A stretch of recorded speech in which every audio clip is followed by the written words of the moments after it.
Hi, this is Al Stockwell at Health Targeted Solutions here in Clinton Township, Michigan. Today we're going to talk about some variations of overhead squats.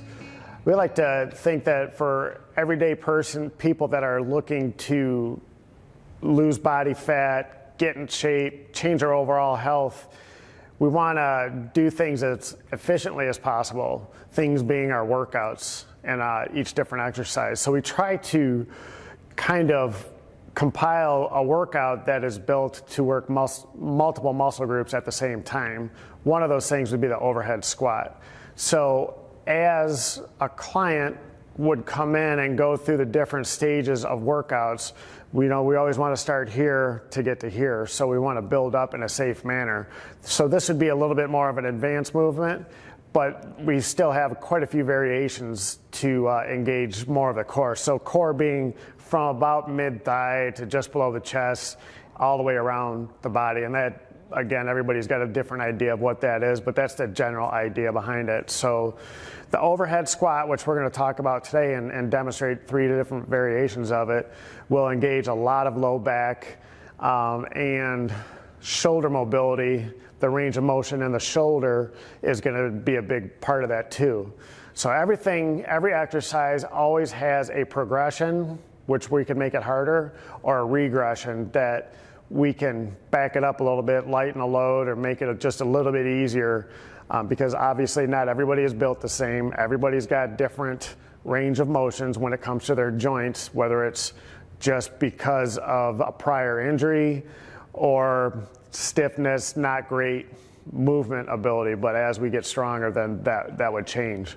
So first and foremost, what we would do, I tend to use a box, something to target with your butt. So the first thing we're going to do is we're just going to get our arms up, and we're just going to kind of lock them together like this, kind of like you're going to do a dive. So we want to have about a shoulder width feet, and in this scenario, we're going to put our feet right on the corner of the box, so we know it's there. More of a head thing, because we don't want to turn and look and turn and look, because if we're doing that, then we're putting our neck at risk for a strain or a low back, something that's not fun to deal with on an everyday basis. So the first thing we're going to do, we got our hands there, and then we're just going to sit and get up.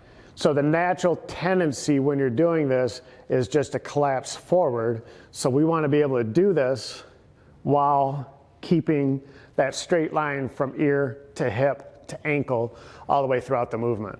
So this is going to be a straight line through those joints, and that'll help keep our back safe, keep our shoulders safe. Same thing with the neck. If you don't have a box to use at home, you can use stairs and just sit down and get up on a stair. And as you get into the workout, if we're going to do this 3 or 4 sets, then that low back will loosen up just a little bit, and that'll help us to get that range that we want. That's what we work on a lot here. We work on freeing up the range of motion so ankles get better, and we basically start from the bottom up. Get the feet stronger, get the ankles stronger, which help develop stronger knees and stronger hips, so the core is stronger. So we can help correct any prior history with any of those joints and get them all stronger for a better, more healthy lifestyle. So another variation would be the TRX you've seen before. What we're going to do here is we're going to get the TRX just tight, and we're going to do that same movement.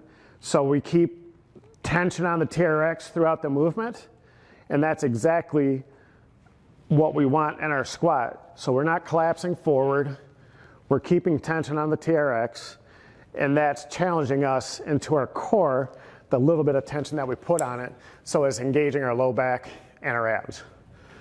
One last variation would be with some type of weight. Here I'm going to use a bar. For some people that may have had prior shoulder issues, we would start out with either dumbbells, kettlebells, just a plate, very small weight to see how the shoulders will tolerate it. I'm going to use a Olympic bar here that weighs right around 45 to 55 pounds, depending on what type of bar you use. But same thing, arms are up, we're on our box, we're just using that for our target. And all we're going to do is sit down and get up. That's exactly what we're after. So we're sitting down because we're getting our butt down past our knees and we're driving right back up. If we don't use the box, we're going to get a little bit lower, but again, that's going to depend on you.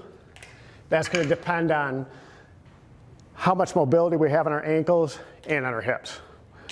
That's the overhead squat. That's what we worked on today. If you have any questions, feel free to comment below. You can always shoot me a text or call at 586-202-9752. My name's Stockwell here at Health Targeted Solutions. If you like what you see, hit the subscribe button.